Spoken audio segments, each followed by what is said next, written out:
আপনারা দেখছেন ২১শে টেলিভিশন।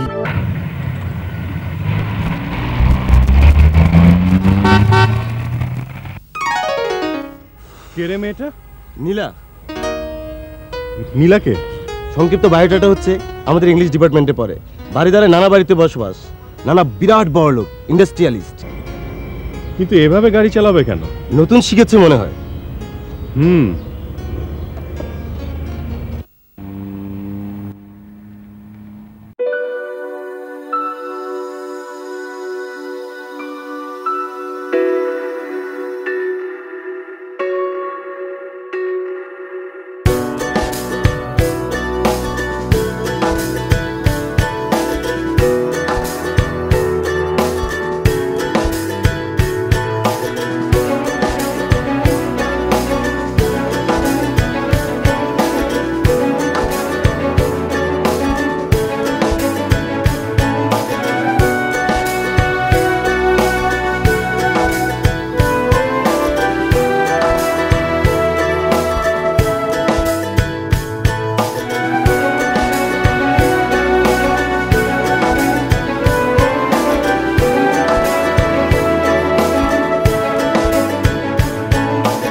মজনু হয়েছেন, রোমিওগিরি ফলাচ্ছেন, মেয়েদের সাথে ধাক্কা, হাড্ডি গুঁড়ো করে দেব, ঠ্যাং ভেঙে একেবারে একেবারে হাতে ধরিয়ে দেব।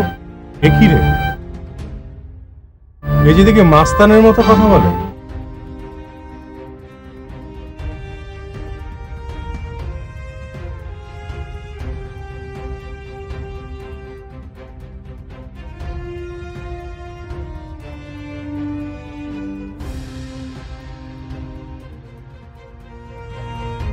কি করলো না?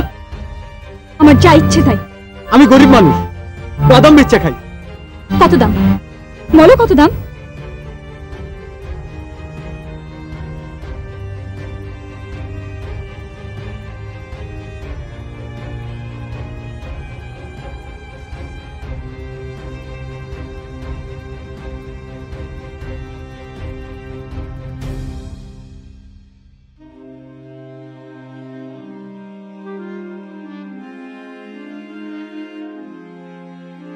একে কি বলে জানেন? একে বলে গরু মেরে জুতো দান। কে আপনি? আপনি না করাচ্ছেন কেন? খুব টাকার গরম আপনার। হ্যাঁ, আমার নানুর অনেক টাকা, তিনি এদেশের একজন নামকরা ইন্ডাস্ট্রিয়ালিস্ট। ধনী হলে মানুষের মাথায় শিং গজায় না, দুটো হাত দুটো পায়ের জায়গায় তিনটে হাত কিংবা তিনটে পা গজায় না। ধনী হলে মানুষ মানুষ থাকবে না, এ কেমন কথা? আমাকে মানুষ মনে হয় না, কুকুর বিড়াল মনে হয় আপনার? শুনুন, সবার উপরে টাকা সত্য নয়, সবার উপরে মানুষ সত্য। জাস্ট কথাটা মনে রাখবেন।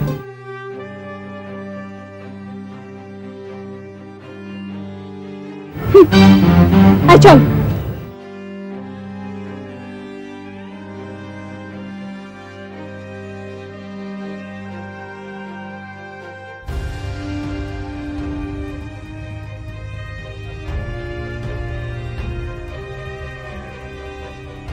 সময় ফুরোতে চায় না, কবে যে পাশ করে বেরোবো।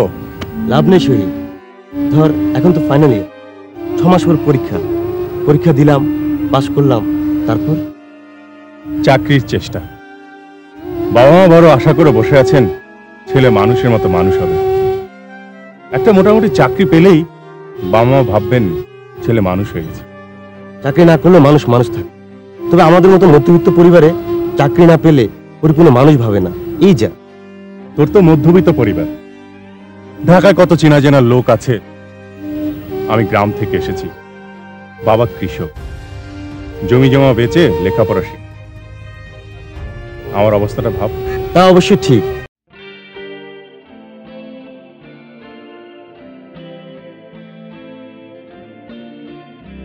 আশ্চর্য মেয়ে, আমাদের ইংরেজি ডিপার্টমেন্টে এমন মেয়ে আর দেখিনি। আশ্চর্যই। আমি অবশ্য হ্যাংলার মতো যারা গায়ে পড়ে মেয়েদের সঙ্গে কথা বলে তাদের একদম পছন্দ করি না। কেন যেন মেয়েটার সঙ্গে কথা বলতে খুব ইচ্ছে করছে।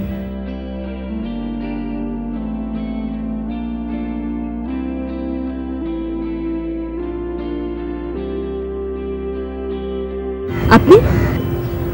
সেদিন নামটা বলা হয়নি। আমি শহীদুর রহমান শহীদ। জানি। ইংরেজি ফাইনাল ইয়ার। জানি। আমরা একই ডিপার্টমেন্টে পড়ি। তাও জানি। আপনার নাম নীলা, তাই না?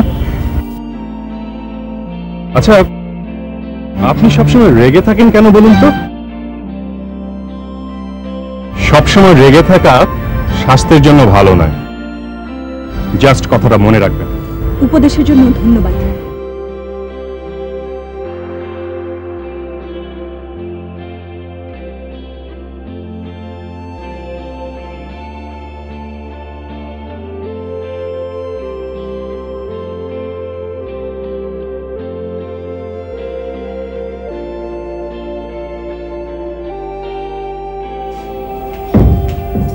কিরে নীলা, তোর আজ এত দেরি হলো যে? Traffic jam. ও, তো হাত মুখ ধুয়ে খেতে চল। তুমি খাও। সে কি রে, তোকে ছাড়া আমি খাই কি করে? কি হয়েছে তোর? হবে আর কি, ওই যে শহীদ ভালো ছাত্র, তোর কি ঠাকা বাপু? একবার গায়ে পড়ে কথা বলা, একবার গায়ে পড়ে ঝগড়া করা। হ্যাঁ রে, ছেলেটা দেখতে কেমন? আমার চেয়ে হ্যান্ডসাম নয় নিশ্চয়ই। নানু, তুমি আমার কাটা খাই নুনের ছিটা দিও না তো। তোমার খিদে পেয়েছে, লক্ষ্মী ছেলের মতো গিয়ে খেতে বসো। নীলা, এটি তোর ফাইনাল কথা? সরি নানু, আমি জানি তুমি আমাকে ছাড়া খাবে না। চলো, যত সব ফালতু কাজে ছুরি দিয়ে ঘুরে বেড়ায়, দেখলে কাজ হয়ে যায়। কাকে আবার আমার কপালকে। কি রে, শুনলাম শহীদের সঙ্গে তোর নাকি ফুসু ফুসু চলছে? কিসের আবার ফুসু ফুসু? কেন, তুই চিনিস নাকি ওকে? বারে, কেন চিনবো না? ব্রিলিয়ান্ট শহীদকে বিশ্ববিদ্যালয়ের ইট পাথরও চেনে। মাধ্যমিক উচ্চ মাধ্যমিক দুটোতেই এ যাবৎ কালের মধ্যে সর্বোচ্চ নম্বর পেয়ে প্রথম হয়েছে। অনার্সেও রেকর্ড নম্বর পেয়ে ফার্স্ট ক্লাস ফার্স্ট। তাও ভার্সিটি কোনো সুন্দরী যে যুবকের দৃষ্টি আকর্ষণ করতে পারে না, সে হঠাৎ তোর সঙ্গে কি ব্যাপার? সিঙ্কিং ড্রিঙ্কিং ওয়াটার না তো? আরে দেখ, কি যে বলিস। পারিস তো ঝুলে পড় নীলা। তুই ঝুলে পড়তে পারছিস না? আমি তো ঝুলতেই চাই। ফাটা কপাল আমার, আমি তাকাই তার দিকে আর সে তাকায় অন্যদিকে। হিরো আসছে। হিরো দেখ না। এখন তৃতীয় কোনো জনমানব উপস্থিতি একেবারেই ঠিক না। আমি চললাম।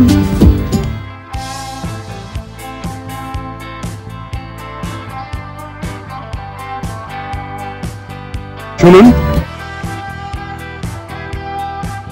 ক্ষমা। অপরাধ? অপরাধ হচ্ছে প্রথম দিন বাদাম বিক্রেতার হয়ে অনাহুতে ঝগড়া করেছি, দ্বিতীয় দিন গায়ে পড়ে অপ্রয়োজনীয় কথা বলি। আপনি পছন্দ করেননি তাও বুঝতে পেরে। আজও তো সে একই কাজ করছে। আমার কৌতূহলকে ক্ষমা করবেন। আপনি যতই হুমিতেমি করেন, চোটপাট দেখান, আপনাকে দেখে কেন যেন আমার মনে হয় আপনি খুব দুঃখী। এমন মনে হবে কারণ? কারণ জানা নেই, মনে হলো তাই বললাম। কারো ব্যক্তিগত ব্যাপারে কৌতূহল ভালো না। আপনার জন্য দামি গাড়ি অপেক্ষা। জানি আপনি খুব ধনী, আপনার নানুর অগাধ টাকা, অথচ কেন যেন মনে হয় আপনার দু চোখ বিষাদে ভরা। হিসাবটা মেলাতে পারি না। আপনি ইংরেজি সাহিত্যের তুখুর ছাত্র হিসেবে বা অঙ্কে একটু কাছে হলেও তো ক্ষতি নেই, রেজাল্ট খারাপ হবে না। আপনার কথা শেষ হয়েছে? আমি কি এবার যেতে পারি? আপনার প্রতি আমার কৌতূহলের কারণটা বলার ইচ্ছা ছিল, যদিও জানি আপনার শোনার আগ্রহ নেই। সত্যি আগ্রহ নেই, তবু বলুন। আমরা খুব দরিদ্র। বাবা গ্রামের একজন সাধারণ কৃষক, বড় কষ্টে মানুষ হয়েছে। খুব ছোটবেলায় মাকে হারিয়েছে। তবু আমি খুব হাসতে ভালোবাসি। আপনি ধনী অথচ বিষণ্ণ, এটাই আমার কৌতূহল। সম্পদ মানে শান্তি, বিত্ত মানে আনন্দ, অর্থ মানে সুখ, এমন বিদঘুটে ধারণা নিয়ে আপনি অনার্সে ফার্স্ট হলেন কি করে বুঝতে পারছি না।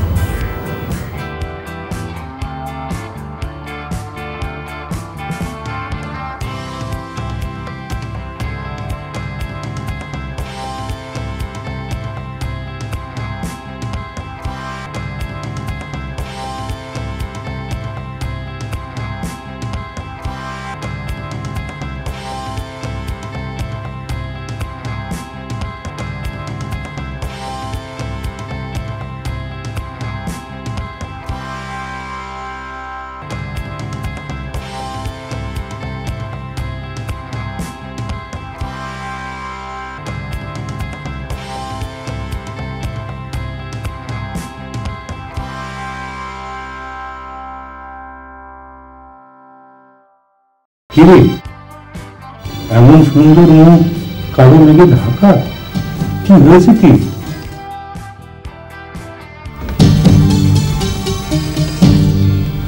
একজন বয়স্ক ভদ্রলোক আমাকে বেশ কদিন ধরে ফলো করছেন। হ্যাঁ, বলিস কি? খুব সাবধানে চলাফেরা করিস। কিন্তু কি অদ্ভুত জানো, লোকটাকে ঠিক ভয়ঙ্কর মনে হয় না। তবুও মানে কার মনে কি বাইরে থেকে দেখে তো আর বলা যায় না।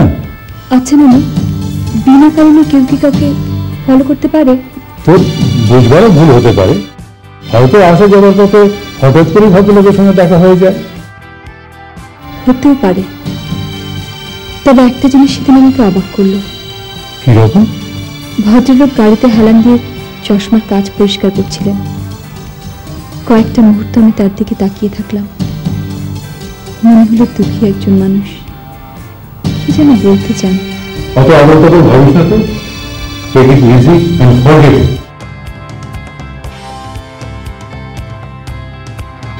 কে ভদ্রলোক? কি চান তিনি?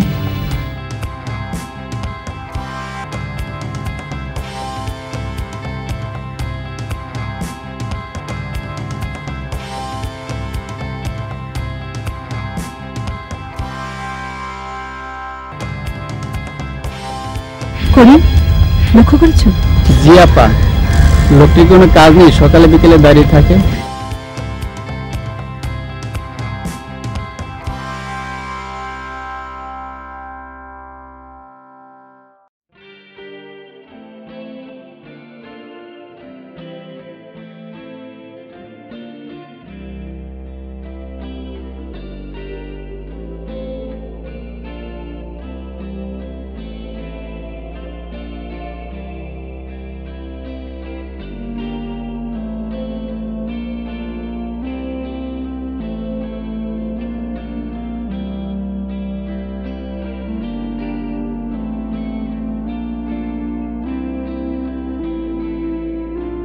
কেমন আছেন? ভালো। আপনার সঙ্গে আমার কথা ছিল। বেশ তো, বলুন। এভাবে দাঁড়িয়ে দাঁড়িয়ে বলবো নাকি? সেটা আপনার ইচ্ছা। আচ্ছা, এখানে বসি। অবশ্য আপনি বললে জাহান্নামেও যেতে পারি। আপনি সবসময় এরকম আমোদ ফুর্তিতে থাকেন, তাই না? হ্যাঁ, আমাদের এত টাকা পয়সাও নেই, দুঃখ কষ্টও নেই, সুতরাং বিষণ্ণ থাকার প্রশ্নই ওঠে না। আপনাকে সরাসরি একটা কথা বলতে চাই। আপনি হ্যাঁ অথবা না বলবেন। ঠিক বুঝলাম না। আমি খুব নিঃসঙ্গ একটি মেয়ে। এই পৃথিবীতে একমাত্র নানু ছাড়া আমার আর কেউ নেই। আপনি কি আমার বন্ধু হবেন? শুধু বন্ধু? কেন হব না? আপনি বন্ধুত্বের হাত বাড়িয়ে দেবেন আর আমি সে হাত ফিরিয়ে দেব, এ শিক্ষা আমি পাইনি। এই মুহূর্তে দুজন দুজনকে তাহলে তুমি বলা শুরু করতে হবে। ঠিক আছে, আমি রাজি। দুজন দুজনকে সুখ দুঃখের যত কথা সব অকপটে বলতে হবে।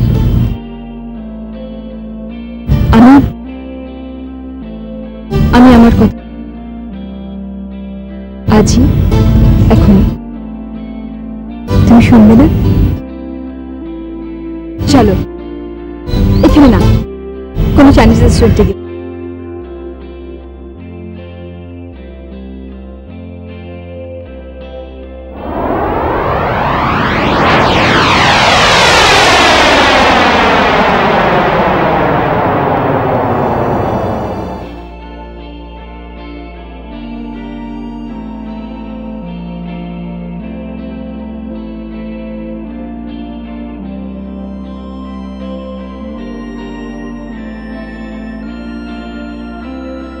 নীলা তোকে মা হিসেবে গ্রহণ করতে পারবে না।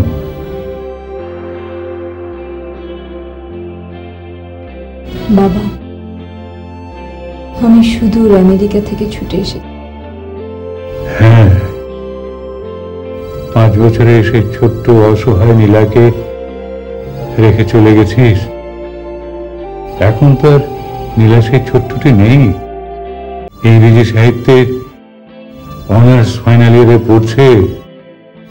বাবা, তুমি তো জানো রায়হান আমাকে ত্যাগ না করলে নিজের সাজানো সংসার ফেলে বাশারের হাত ধরে আমি আমেরিকা চলে যেতাম না। তোর এই 5 বছরের শিশু কন্যার কান্নাও সেদিন তোকে ধরে রাখতে পারেন। প্রতিশোধ, স্বামীর ওপর জেদ করে তোর ওই নির্দোষ নিষ্পাপ সন্তানটাকে ফেলে তুই চলে গেলি। এটা আমি ভাবতেও পারি না। ওটাই আমার ভুল হয়েছে। নীলাকে সঙ্গে নিয়ে গেলে বাসার কিছু মনে করতো না। ও বহুবার বলেছে, কিন্তু একবার বেরিয়ে যাবার পর কোন মুখে আবার ফিরে আসবো বলো? আজ কোন মুখ নিয়ে এসেছিস?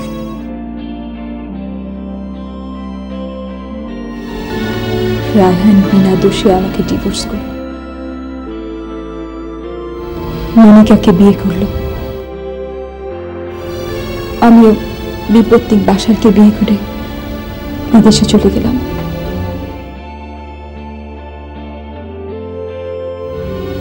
আমাদের একটি ছেলে হয়েছিল, কার অ্যাক্সিডেন্টে মারা গেছে।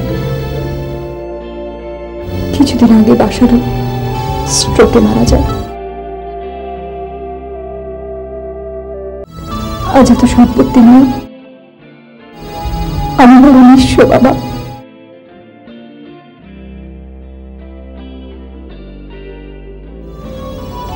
নীলাকে আমি নিয়ে যেতে এসেছি।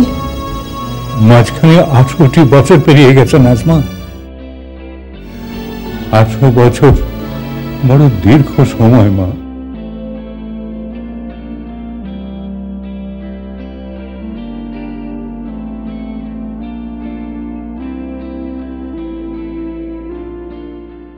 শহীদ, আমাকে একদিন তোমাদের গ্রামের বাড়িতে নিয়ে যাবে?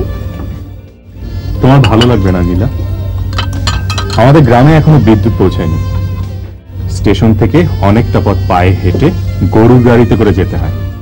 তাতে কি, বিদ্যুৎ নেই, আকাশের চাঁদ তো আছে, জোনাকির আলো তো আছে। সবচেয়ে বড় কথা, মা বাবা ভাই বোন নিয়ে একটা সুখের সংসার তো আছে।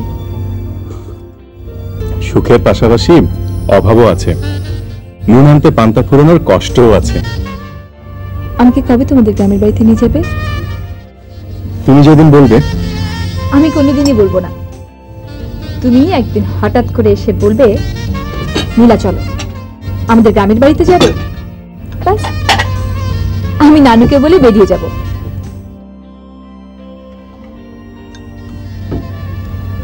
আগে থেকে দিনক্ষণ ঠিক করে গেলে থ্রিল থাকে না। তুমি তো শুধু কথাই বলছো, কিছুই তো খাচ্ছ না। এই তো খাচ্ছি, সময়টা কিন্তু খুব ভালো কাটছে। এই শোনো, আজ তোমাকে আমার নানুর সঙ্গে আলাপ করিয়ে দেব।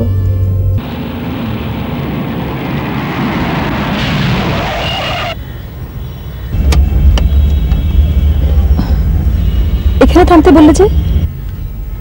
ভিতরে গেলে জ্যামে পড়তে হবে। আচ্ছা, আসবার সময় তুমি বারবার বলছিলে আসতে চালাও নীলা, তুমি কি মৃত্যুকে ভয় পাও?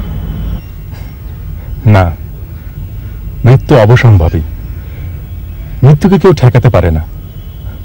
ভয় করি একটি পা কিংবা দুটি চোখ হারিয়ে পঙ্গু হয়ে বসে থাকাকে। দুর্ঘটনাও কি মানুষের জীবন অবশ্যম্ভাবী? 18 বছর পর একটা দুর্ঘটনার মতোই একজন বলা নেই পাওয়া নেই আজ মায়ের দাবি নিয়ে হাজির। বলো, মেনে নেওয়া যায়? বলো। দুর্ঘটনা হবে কেন? মানুষ ভুল করে, ভুল শুধরায়, আবার ভুল করে। ভুলচুক না করে শুধু নিয়মমাফিক জীবন চললে জীবন আর জীবন থাকে না। ভুলচুক নেই, দোষ ত্রুটি নেই, ভালো মন্দ নেই, এরকম জীবন দুর্বিষহ বোরিং লাগবে না বলো? যুক্তির কথা বলছো শহীদ। যে বাবা মা একটা শিশুকে অসহায় রেখে শুধুমাত্র নিজেদের সুখকে বড় করে দেখেন। আসি নীলা, থ্যাঙ্কস ফর দ্য লিফট। আমি তোমার মেসে যেতে চাই। তোমার মানসিক অবস্থা এখন ভালো নেই। তাছাড়া এখান থেকে বেশ খানিকটা পথ হেঁটে যেতে হবে। তুমি কি তোমার বর্তমান অবস্থা নিয়ে লজ্জিত? তুমি ভালো করেই জানো, আমি গর্বের সাথে বলি আমি একজন কৃষকের সন্তান। দারিদ্র্য নিয়ে কোনো অনুশোচনা বা সংকোচ নেই আমার। ঠিক আছে, এসো।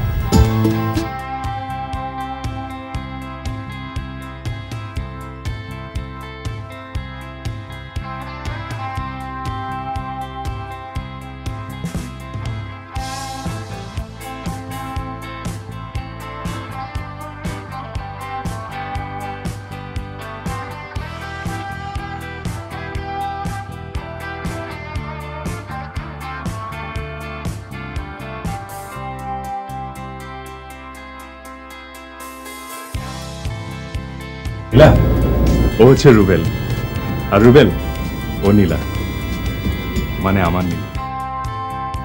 আপনার কথা শহীদের মুখে বহু শুনেছি। বসুন।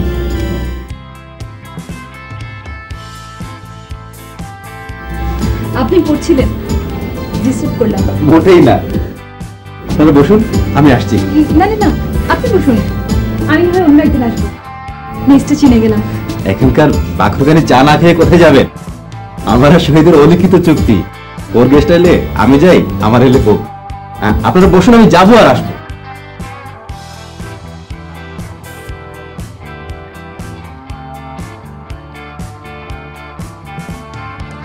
তোমার বন্ধুটি বেশ। হ্যাঁ, চমৎকার ছেলে, কোনো কিছুতেই বিরক্ত হয় না। আমি করি দুটো টিউশনই, ও করে 4টে। প্রচুর খাটতে পারে, একটুও ক্লান্তি নেই। তুমি টিউশন করো? উপায় কি? বাবা আমার লেখাপড়া থাকা খাওয়ার এত খরচ জোগাড় করবেন কি করে? তোমরা আছো বেশ। হ্যাঁ, অর্থ নেই, বিত্ত নেই, তবু বেশ আছি বলতে পারো। তোমাকে একটা কথা জিজ্ঞেস করি? বারে, একটা কেন, 1000টা জিজ্ঞেস করো। তোমার বন্ধুকে হঠাৎ আমার নীলা বলতে গেলে কেন? কই, কিছু বললে না? বন্ধুকে হঠাৎ আমার নীলা বললে কেন? তুমি রাগ করেছো নীলা? রাগ করেছি কি করিনি সেটা পরে বলবো, আগে তুমি আমার প্রশ্নের উত্তর দাও। আমি মিথ্যে বলা শিখিনি নীলা। মিথ্যে বলতে কে বলেছে তোমাকে? সত্যি কথা বলো। আমি স্বপ্ন দেখতে শুরু করেছি নীলা। স্বপ্ন? হ্যাঁ, তোমাকে নিয়ে স্বপ্ন। তুমি স্বপ্ন দেখতে ভয় পাও? তোমাকে নিয়ে স্বপ্ন দেখতে যে যোগ্যতা দরকার তা আমার নেই নীলা। দেখো শহীদ, ভালোবাসার জন্য সবচেয়ে বড় যা দরকার তা হলো ভালোবাসা, আর কিছু নয়। হ্যাঁ শহীদ, ধন সম্পদ কিছু নয়, ভালোবাসার জন্য চাই ভালোবাসার মতো সুন্দর একটা মন।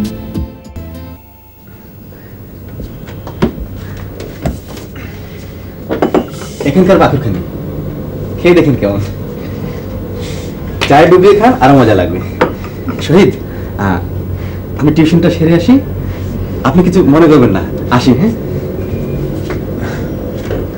ও কিন্তু আরো আধা ঘন্টা পরে গেলেও পারতো, আমাদের চান্স দিয়ে গেল।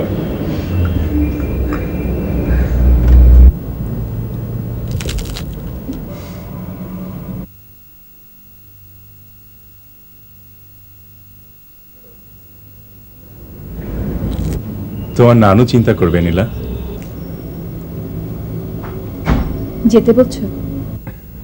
তোমার যতক্ষণ খুশি থাকো। তা আমাদের মেস কেমন লাগছে? বেশ, প্রাচুর্য নেই, তবে শান্তি আছে।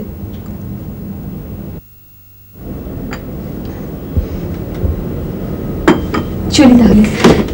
চলো, আমি তোমাকে এগিয়ে দিই। লাগবে না, আমি একাই যেতে পারবো।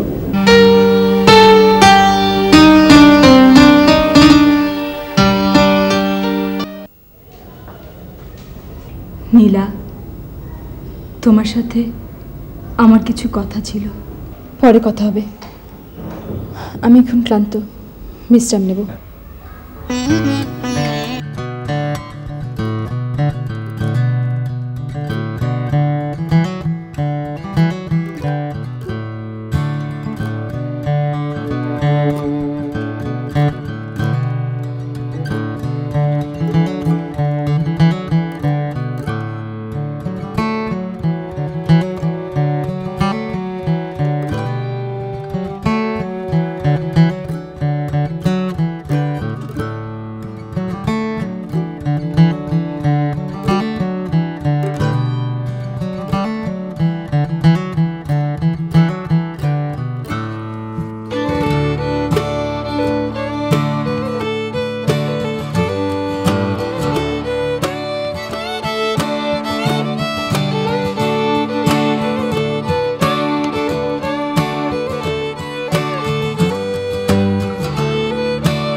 নীলা, তুমি প্রায় প্রতিদিনই রাত করে বাড়ি ফিরছ।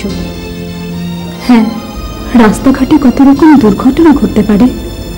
হ্যাঁ, দুর্ঘটনার কোনো স্থানকাল পাত্র নেই। কি বলছো তুমি? বলছি শুনুন, একটা শিশু বড় হয়ে জানলো এই পৃথিবীতে তার একজন বাবা আছে, অথচ প্রকৃতপক্ষে তার কোনো বাবা নেই। তার সেই বাবা তার মা নয়, অন্য এক রমণীর সঙ্গে সুখে ঘর সংসার করছে। এই পৃথিবীতে তার ঠিকই একজন মা আছে, অথচ তার সেই মা তার বাবা নয়, অন্য এক পুরুষের ঘরণী। এটা কোনো দুর্ঘটনা নয় বলুন? তুমি একটা সামান্য ছেলের সঙ্গে মেলামেশা করছো। একটা সামান্য ছেলের সঙ্গে মেলামেশা করা কি ঠিক? সামান্য? হ্যাঁ, সামান্যই তো। ওর বাবার গুলশান বানানি কিংবা বাড়িধারায় কোটি টাকার বিশাল বাড়ি নেই, অগণিত কালো টাকা নেই। সেই কালো টাকা ওর বাবা লেটেস্ট মডেলের দামি গাড়িতে চড়ে না। সামান্য কৃষক, একটা কৃষকের ছেলেকে তুমি সামান্য বলবে না? এই তোমার শিক্ষা? না মিস্টার আবুল বাশার, বলবো না। মাথার ঘাম পায়ে ফেলে রোদে পুরো বৃষ্টিতে ভিজে ওরাই ধান বলে ফসল ফলায়, আমাদের টেবিলে খাবার জোগায়। ওরা সামান্য হতে যাবে কেন? আমার চোখে ওরা তো অসামান্য।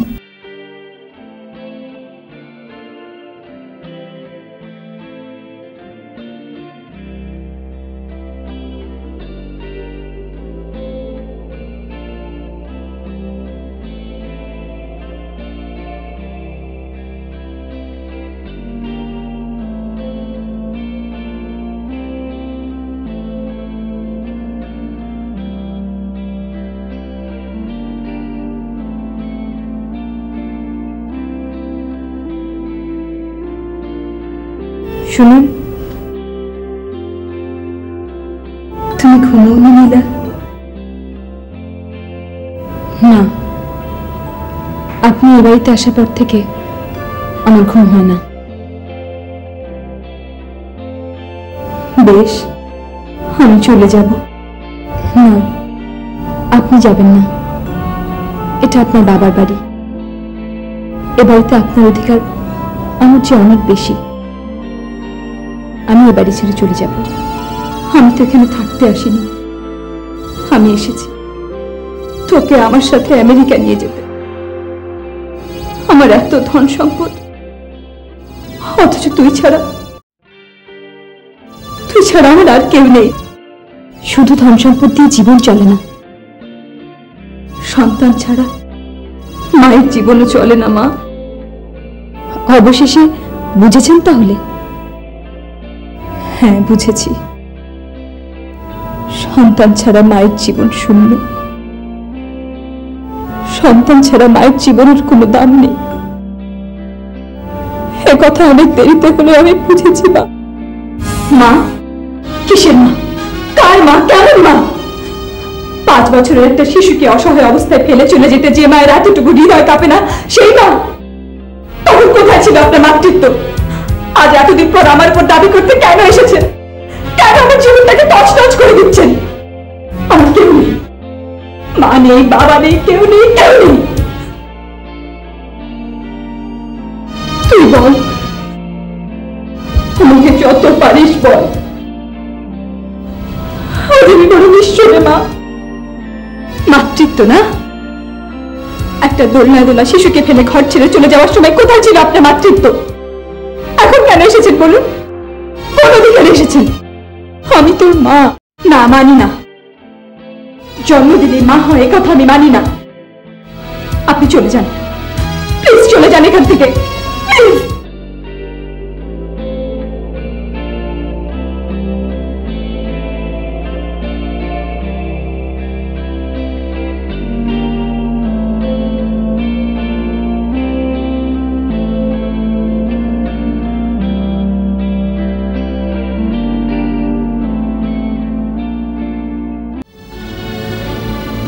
আপনি?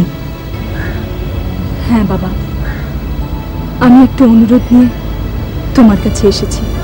আমাকে খবর দিলেই পারতেন। আসুন। না বাবা, ভেতরে আসবো না। আমি যা বলতে এসেছি আমাদের বাড়িতে তা বলা সম্ভব হতো না। নীলার জন্যই বলতে পারতাম না। কেন পারতেন না? আপনি মা, আপনার কথায় নীলা বাধা দেবে কেন? তুমি নিশ্চয়ই সব জেনেছ। কিছু চাইবার মতো অধিকার আমার নেই। আমি কদিন পরে আমেরিকা ফিরে যাব। ভেবেছিলাম নীলা আমার অপরাধ ক্ষমা করবে, আমার সাথে আমেরিকা যাবে। হলো না। তুমি কি নীলাকে একবার বলে দেখবে বাবা? চেষ্টা করে দেখতে পারি। আমি জানি নীলা খুব একরোখা, জেদি, তবু মায়ের অবুঝ মন যদি রাজি হয় যদি যায়? সামনে ওর অনার্স পরীক্ষা, পরীক্ষাটা শেষ হওয়ার পর প্রস্তাবটা দিলে ভালো হয় না? নীলা চাইলে আমি আমেরিকায় আমার ব্যবসা গুটিয়ে ঢাকা চলে আসব। আমি আমি খুব একা বাবা, বড় একা।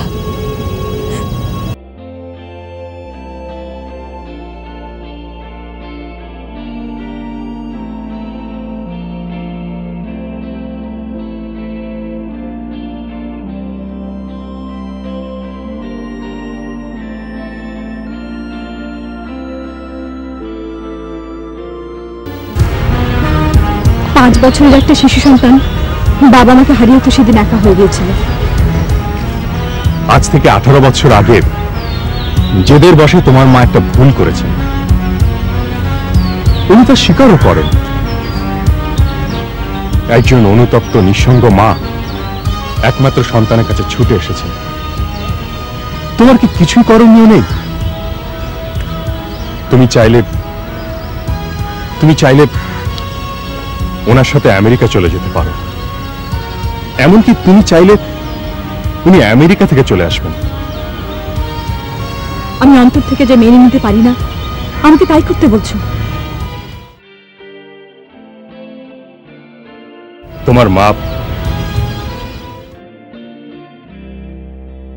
তোমার মা আমার মেসে গিয়েছিলেন। বাহ, সুন্দর। তা কি বললেন তিনি? অসহায়ের মতো বললেন, আমি তোমার কাছে ভিক্ষা চাইতে এসেছি বাবা, একমাত্র তুমিই পারো ওকে বোঝাতে। তা তুমি কি বললে রমণীকে? মাকে রমণী বলছো? তোমার বিচার বুদ্ধি সম্পর্কে আমার অন্যরকম ধারণা ছিল নীলা। মা মানে জননী, তাই না? শোনো নীলা, স্বীকার করো আর না করো, তবু তিনি তোমার মা। এর চেয়ে বড় সত্যি তোমার জীবনে আর কিছু নেই। তাছাড়া উনি আজ নিঃসঙ্গ, একা। একা, তাই না? আর আমার 18 বছরের একাকিত্ব, এই একাকিত্ব যন্ত্রণার কষ্ট, তার কি হবে? একটা অন্যায় কি অন্যায় দিয়ে ঠেকানো কি সমাধান? একটা অপরাধ কি ক্ষমা দিয়ে শুধরে নেওয়া যায় না? তোমার মা তোমাকে ছেড়ে চলে গেছে, হয়তো এটা তোমার বাবার উপর তার প্রতিশোধ। জানি উনি কাজটি ঠিক করেননি। দীর্ঘ 18 বছর যাবৎ তুমি পিতৃমাতৃ স্নেহ থেকে বঞ্চিত, তাই বলে একটা নিষ্ঠুরতার জবাব আরেকটা নিষ্ঠুরতা। তোমার কি একবারও মনে হয় না তুমি খুব একা? তুমি ছাড়া তার আর আপন কেউ নেই? কফটা চোখের পানি ফেললেই সব চুকে বুকে যায় না? সব হারানো এক দুঃখী মায়ের চোখের পানি কোনো মূল্য নেই তোমার কাছে? কি করতে হবে আমাকে?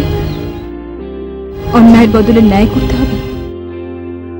খুনের বদলে প্রেম করতে হবে? তুমি আমার যুক্তিতর্কের কোনো কথাই শুনবে না নীলা?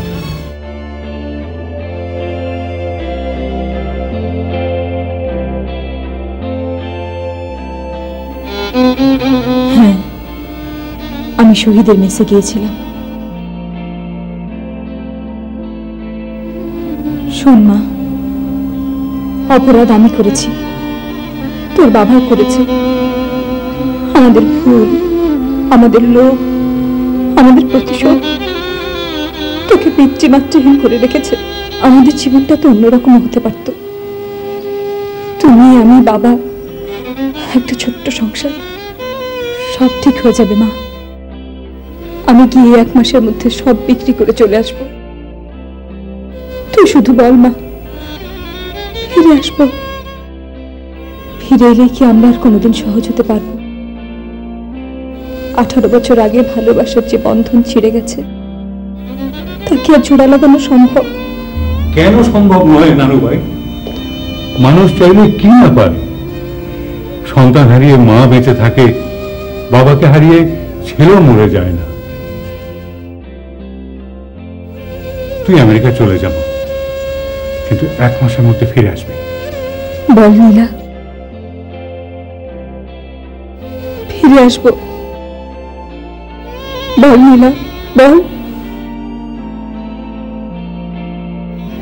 নানু ভাইয়ের কোনো কথাই আমি কোনোদিন অমান্য করিনি। তুই কি শুধু আমার কথায় সাঁই দিচ্ছিস নীলা? না নানু ভাই, আমার ভেতরেও মায়ের স্নেহ, মায়ের ভালোবাসার তৃষ্ণা রয়েছে।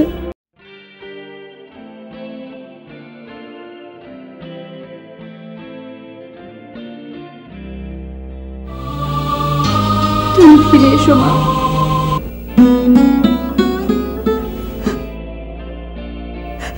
তাই আসবো মা, তাই আসবো। আমি আজ পৃথিবীর সব কিছু হারাতে রাজি, কিন্তু আমার সন্তানকে না।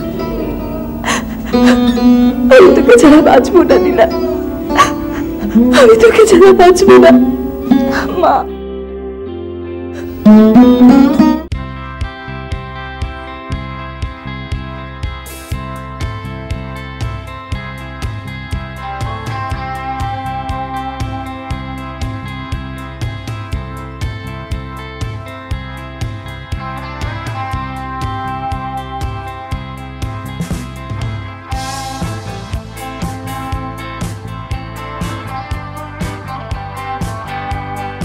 কি ভাবছিস? নীলার কথা। ও মার সাথে থাকতে রাজি হয়েছে। খুব ভালো, কিন্তু বেশি দিন তো থাকতে পারবে না। মানে? মানে তোর নীলা তো আলটিমেটলি তোর কাছেই থাকবে।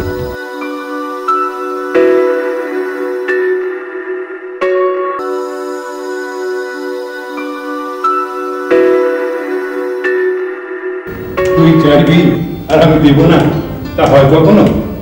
তুই ছাড়া আমার কেউ আছে? বল, আছে কেউ? আমার তুমি ছাড়া আর কেউ নেই নানু। ঠিক নয়। শহীদ নামের ওই খলনায়কটা, অর্থাৎ ভিলেনটা, ওইটা তাহলে কি? তা কত চাই? 10 লাখ, 20 লাখ, 30 লাখ? 30 নয়, 3।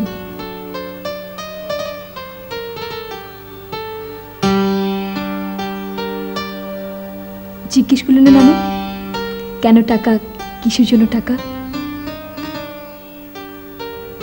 একটা মেয়ে, নাম বন্যা, ঠিক আমারই মতো দুঃখী। মা নেই, বাবা নেই, শুধু নানু আছে। ওর চিকিৎসার জন্য। Good, very good. কার নাতনি দেখতে হবে তো?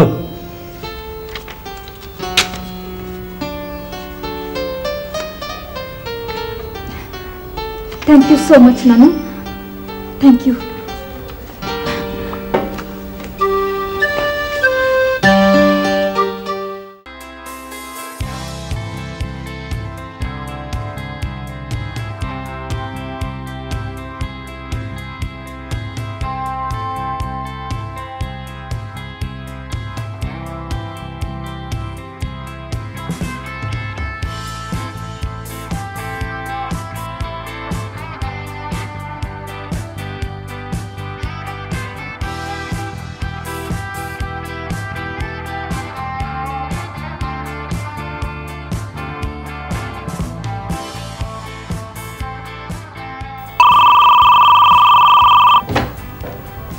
হ্যালো, কি বলছেন? বলছেন কি আপনি? হ্যাঁ হ্যাঁ, নীলা আমার নাতনি। হ্যাঁ, ব্যাংক থেকে টাকা তুলে আসার পথে হাইজ্যাকরা গাড়ি আটকা। হ্যাঁ, তারপর একজন লোক এগিয়ে আসলে হাইজ্যাকাররা তাকে গুলি ছড়ে। হ্যাঁ, গুলি তার বুকে লাগে। কেমন আছে লোক? কোথায় আছে?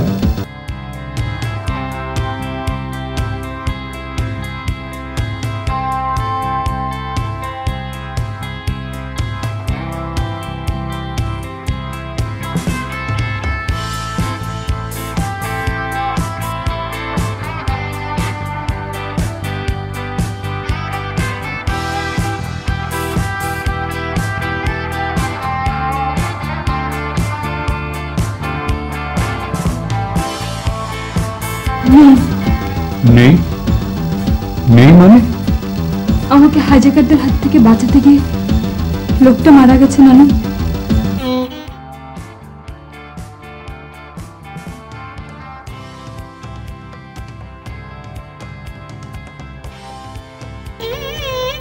এই লোকটাই দিনের পর দিন আমাকে ফলো করতো নানু, অবিরাম ছায়ার মতো আমাকে অনুসরণ করতো। ওরে, তোকে দেখার জন্য, তোর সঙ্গে দুটো কথা বলার জন্য কতদিন ও টেলিফোন করে আমাদের বাড়িতে আসতে চেয়েছে। আমি অনুমতি দেইনি। এই হতভাগাই তো তোর বাবারে নীলা, এই লোকটাই তোর বাবা রায়হান, তুই ওর মেয়ে।